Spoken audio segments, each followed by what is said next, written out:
슬기로운 라디오 생활 이슈 초대석 시간입니다.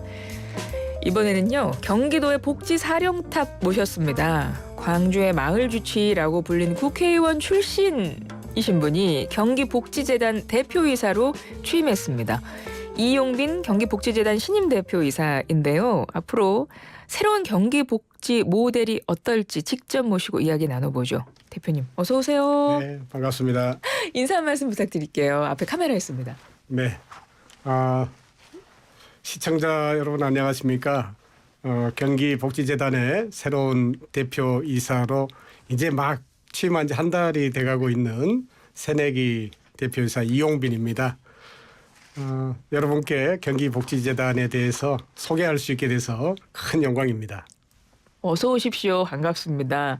새내기 신임 대표이사의 생활은 어떠십니까? 네, 제가 아무래도 거주했던 곳이 광주광역시이기 때문에 네. 경기도 생활에 지금 적응하느라 여러 가지 불편함이 있는데 이런 것들이 다 적응이 돼서 네. 경기도 특히 제가 지내고 있는 수원이 굉장히 아름답고 사람 살기 참 좋은 곳이구나 그런 느낌을 많이 받고 있고요. 특히나 광주는 음식이 맛있기로 유명하잖아요. 네, 네, 네. 수원에 전라도 분들이 많아서 그런지 수원의 음식도 굉장히 맛있더라고요. 그래서 잘 적응하고 있습니다.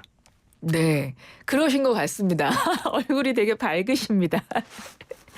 대표님 취임식 하시면서 경기복지재단 직원들 메시지도 받아보셨더라고요.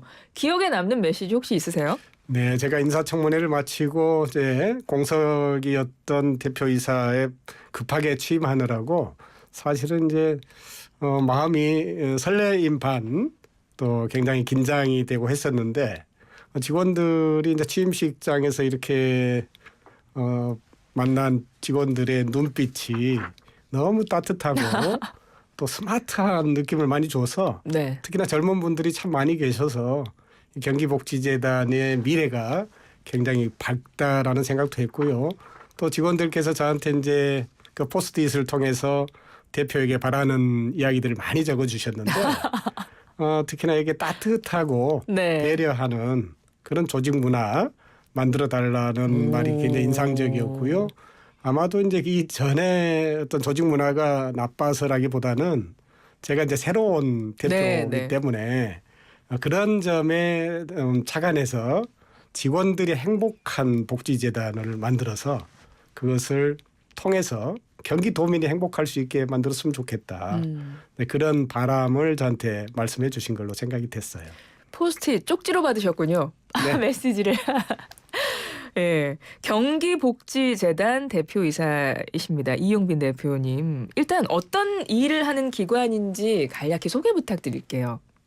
네, 경기복지재단에 들어서시면은 대한민국의 복지의 미래를 열어가는 그런 곳이다라고 설명이 되어 있습니다. 아, 그렇군요. 그리고 변화의 중심, 기회의 경기. 저는 이게 굉장히 중요한 이야기라고 생각이 되고요. 우리 경기복지재단이 복지 정책을 만들어내고 그리고 이제 그런 관련된 시설들을 평가하고 또 그런 시설들의 역량을 향상시키기 위해서 컨설팅하고 또 직접 이제 장애인 복지 지원하는 네네. 이 누림센터라는 것을 직접 운영하기도 하고요. 그리고 서민들의 금융 문제로 굉장히 고통받고 계시는데 이런 서민금융복지지원센터를 직접 또 운영하고 있어서 어떻게 보면은 경기도민들의 행복한 삶을 정책과 여러 가지 사업들로 뒷받침하는 그런 기관이다 이렇게 이해하시면 되겠습니다. 그렇군요. 경기복지재단에 대해서 자세히 설명을 해주셨는데 사실 이용민 대표님 같은 경우는 의사시고 정치인도 하셨고 네. 지금은 재단 대표십니다. 네. 역할을 여러 개를 하신 거잖아요. 네, 그렇습니다. 해보시니까 그중에 나한테 이게 가장 적성에 맞다 하는 거 있으세요? 제가 이제 20대로 돌아가서 네. 앞으로 뭘 하면서 살 거냐 하는 것을 저 스스로 자문을 했을 때 저는 이제 김대중 대통령께서 네네. 당시에 김대중 선생이 했던 이야기가 무엇이 되려고 할 것이 아니라 어떻게 하면서 살 것인지를 고민해라. 그런 취지의 말씀을 하셨던 것이 네, 마음에 네. 와닿았던 것 같아요. 그래서 저는 어떤 직업을 선택하기 위해서 노력하기보다는 내가 어떻게 살 것인가를 늘 고민해 왔고 그걸 실천하기 위해서 노력해 왔는데요. 저는 그것을 전체적으로 사회혁신 활동이다라고 생각하고요. 결국은 이 사회혁신의 종착점은 모두가 행복한 사회를 만드는 거다라고 생각하고 있기 때문에 의사로서의 삶도 그렇고 또 정치인으로서의 삶도 결국은 그렇게 이제 귀결이 되는 부분에 있었고요. 국회의원을 이제 재선이 됐으면 더 많은 일을 했겠지만 경기복지재단 역시 도민들의 행복을 또 그런 미래를 챙겨가는 단체 기관이기 때문에 네네. 저한테 너무 잘 맞는 그런 기관이다라는 생각이 들어서 굉장히 설레는 마음으로 공모를 했습니다. 그러셨군요. 네. 그러면 그 설레는 마음으로 공모하실 때 이제 그 마음에 담겨 있었던 그 청사진 꿈을 네네. 이제 펼치실 텐데 어떤 복지 정책의 그림을 그리고 계세요? 저는 이제 늘 그런 말씀을 드리는데요. 대한민국 헌법 10조에 모든 국민이 행복을 추구할 권리가 있고 국가는 이것을 보장해야 된다라는 취지의 조문이 있습니다. 아, 네. 이런 것들을 이제 뭐 다들 알고 계시는 분도 있겠지만 저처럼 느끼지는 않으실 것 같아요. 아, 그렇죠. 예컨대 국민이 행복할 권리를 보장한다는 의미가 무엇인지 저는 모든 국민들이 자신이 처한 위치와 상황에서 행복하고 싶은 권리가 있다는 것을 알려드리고 싶고 또 그러한 기회가 모두에게 공정하게 제공되어야 된다. 이것을 국가와 지방정부가 해야 된다라고 생각하고 있습니다. 그래서 지금 경기도가 하고 있는 기회복지 또 360도 통합 돌봄이라고 하는 거. 네네. 특히나 이제 그 기후복지라는 것들을 새롭게 제시를 하고 있는데 최근에 지금 산불로 인해서 피해자들이 많이 늘고 있잖아요. 네. 이런 것들도 보면 기후 재난에서 피해자들은 되게 사회적 취약계층들이 많습니다. 이러한 분들이 정부와 자치단체로부터 보호받을 수 있는 기후 정의를 실현하는 것이 이제 기후복지다 이렇게 표현하고 싶은데요. 특히나 김동연 지사께서 이러한 부분들 굉장히 관심이 많으셔서 우리 경기복지재단이 그러한 일들 그러니까 국민 도민이 행복을 추구할 공정한 기회를 갖도록 보장하는 것. 네네. 그것이 저한테는 가장 중요한 복지 정책이라고 생각하고 있어요. 그렇군요. 경기복지재단이기 때문에 김동연 경기도지사하고의 호흡도 상당히 중요할 것 같거든요. 뭐 두 분 네. 만나서 함께 이야기 나눠보셨어요? 복지 정책 관련해서? 아무래도 이제 제가 맡은 소임이 경기도의 정책을 뒷받침하는 것도 대단히 중요하거든요. 네네. 그런 측면에서 최근에 김동연 지사께서 간병 국가 책임제라는 미래 복지 정책을 선포하셨어요. 네. 그러니까 이게 복지 비전을 선포하신 건데 그 복지 비전의 내용이 뭐냐면 모두의 나라 내 삶의 선진국이라고 하는 비전을 선포를 하셨는데 그게 굉장히 저한테는 마음에 와 닿았고요. 특히 이 간병 국가 책임제라고 하는 정책 속에 간병 SOS라고 하는 그런 정책이 있습니다. 그분들은 예컨대 간병 문제 때문에 집안이 파탄이 나고 간병 때문에 심지어는 가족에게 못할 행동을 하게 되는 네. 그런 정말 비참한 현실이 우리 주변에 있다는 거죠.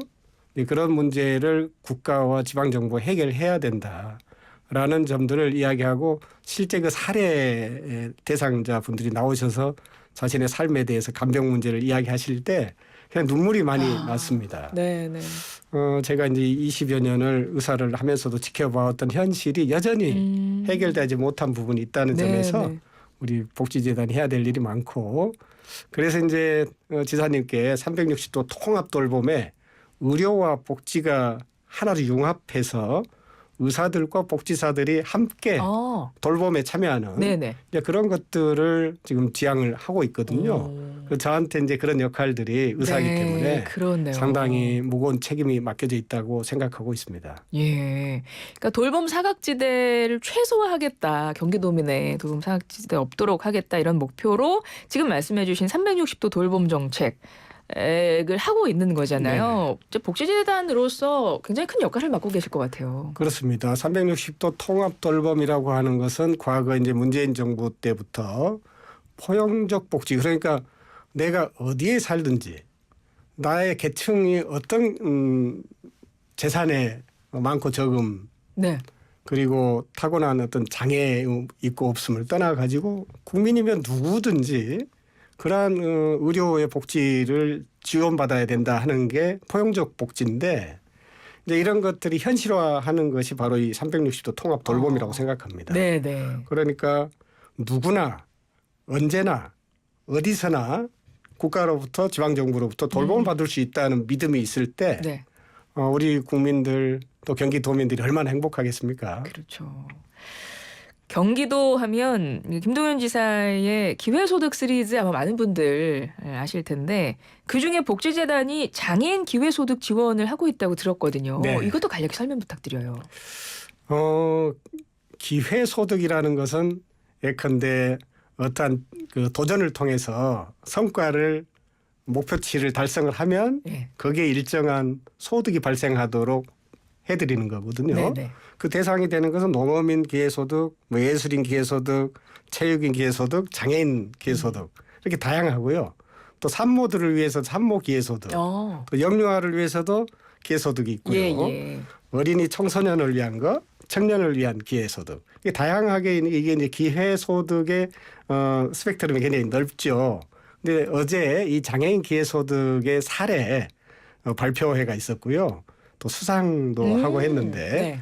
그분들의 이야기를 들어보니까 정말 가슴에서 그 복받치는 그런 뭐랄까 공감과 네네. 또 눈물이 많이 나더라고요. 예. 평소에 함께하지 못했던 분들 어떻게 보면은 사회에서 늘 이렇게 외진 곳에 계신 걸로 생각됐던 분들이 네네. 기회소득이라고 하는 이러한 정책 과정을 통해서 사회와 더 긴밀하게 자신을 이어가는 그런 이제 가치라고 할까? 공동체와 함께 할 수 있는 나도 할 수 있다 네. 하는 것들을 이렇게 발표를 하시는데 굉장히 눈물겨웠습니다. 그러네. 그러실 것 같아요. 굉장히 네. 울컥하고 그러셨을 것 그렇죠. 같아요. 그런 기회를 넘어서 네. 가치로 이런 캐치프레이즈가 있던데 한 인간의 삶의 가치가 이 기회소득이라는 프로그램을 통해서 그렇군요. 세상 밖으로 이렇게 나온 것 같아서 너무 보기 좋았습니다. 네. 장애인 기회소득에 대해서도 자세히 설명을 해주셨어요. 6904번님이 경기도민입니다. 내 삶에 와닿는 복지정책이 실제로 펼쳐지기를 기대합니다. 이렇게 기대한다는 문자 주셨네요. 네, 아유, 내 감사합니다. 삶에 와닿는 복지정책. 2년 동안 경기도의 복지정책 방향성 맞춰서 사업도 추진되고 있더라고요. 네. 복지정책, 정책 성과 달성 위해서 좀 연구해야 되는 그런 역할도 필요할 것 같고요. 그렇죠. 올해도 중점적인 연구 과제들 설정하셨겠네요. 네. 저희들이 이제 재단 자체의 비전을 만들고 선포하기 위해서 준비를 했고요. 네. 또 제가 이제 2년 동안의 임기를 가지고 반드시 해내야 될 일들의 우선순위를 이제 정하는 그런 과정이 좀 필요했는데요. 제가 생각하는 것은 이제 경기복지재단이 주로 아주 유능한 박사님들을 모시고 정책을 연구하는 기능이 대단히 중요하거든요. 네. 그것은 이제 대한민국의 미래 복지를 설계하는 과정입니다. 거기에 제가 반드시 담고 싶은 것은 방금 말씀드렸던 이제 360도 통합 돌봄. 네. 그리고 최근에 이제 방금 말씀드렸던 기후 재난 때문에 피해를 보는 사회적 취약계층들이 네. 스스로 이제 보호할 수 있도록 정책적 지원이 필요하다. 저는 이것을 이제 기후 정의라고 표현합니다만은 그런 기후 정의를 달성할 수 있도록 네. 지원하는 기후 복지. 특히 이제 방금 앞서 설명드렸던 기회라고 하는 측면에서 아마 인터넷에서 이제 그런 그림들을 많이 소개된 걸 보셨을 텐데 담장 밑에 발 받칠 때 네네.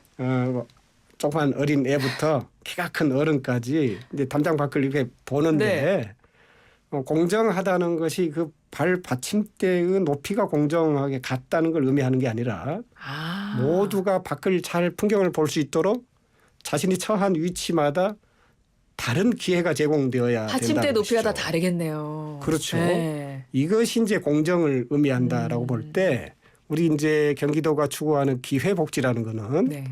장애인과 같이 어려운 상황에 기회가 없으신 분들에게도 더 많은 기회를 제공해서 네. 행복한 삶을 이끌어갈 수 있도록 도와드려야 되고요. 아주 뭐 빈곤하신 분들한테는 그분들에게 맞게 또 해야 되지 않겠습니까? 네. 학교 갈 돈이 없는 분들한테는 학교를 갈 수 있도록 도와드려야 되고, 저는 이런 것들이 이제 기회 복지다 이렇게 생각하고, 특히나 지금 4차 산업혁명이 대단히 꽃피우고 있기 때문에 특히 인공지능을 활용하는 데 있어서도 그런 사회적 격차에 따라서 양극화가 그렇죠. 돼서는 안 된다. 네, 그럴 수 있죠. 그래서 인공지능 복지라고 하는 걸 좀 함께 풀어나갈 생각입니다. 그렇군요. 와, 진짜 머릿속에 계획이 다 이렇게 갖고 계신 것 같아요. 경기복지재단의 수장이십니다. 이용빈 경기복지재단 대표이사 모시고 오늘 이야기를 나눠봤는데요. 끝으로 이거 여쭤보고 싶네요. 대표님께 복지란 한마디로 정의를 좀 내려주신다면 어떤 건가요? 사실은 이제 대한민국 헌법은 민주공화국, 즉 시민이 주인이 되는 나라를 만드는 것인데 시민이 가장 행복한 나라를 만드는 것이 복지 아니겠습니까? 네. 우리들 중에 어두운 곳에서 고통받고 있는 사람이 단 한 사람이라도 있다면 그분들에게 따뜻한 햇볕이 되어줄 수 있는 그런 것이 이제 복지의 참된 의미다라고 생각하고요. 앞서 말씀드린 그런 정책을 통해서 경기도민 누구나 행복하실 수 있도록 도와드리는 그런 복지를 꿈꾸겠습니다. 네. 지금까지 이용빈 경기복지재단 대표이사였습니다. 대표님 고맙습니다. 네, 감사합니다.